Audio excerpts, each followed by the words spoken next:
గుణశేఖర్ అనేక వ్యయ ప్రయాసలకి ఓర్చి తెరకెక్కించిన చిత్రం రుద్రమదేవి. ఈ సినిమా కోసం ఇప్పటి వరకు 60 కోట్లు ఖర్చు పెట్టాడు గుణశేఖర్. అందులో 10 కోట్లు 3Dకి అయ్యాయట.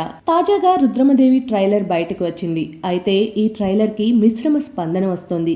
ఎఫెక్ట్స్ భలే ఉన్నాయని కొంతమంది కితాబిస్తుంటే ఇదేంటి మరీ యానిమేటెడ్ పిక్చర్ లా ఉందని మరికొంతమంది పెదవి విరుస్తున్నారు.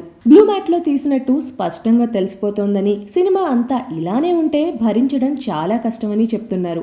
ఎఫెక్ట్స్ మరీ ఎక్కువైన ప్రమాదమే. ఏది అసలు సీనో ఏది కంప్యూటర్ మాయాజాలమో తెలుసుకోవడం కష్టం. కొచ్చారియన్ కూడా ఇలానే తయారైంది. యానిమేషన్ సినిమాలా మారిపోయి ఎవ్వరికీ థ్రిల్ కలిగించలేదు.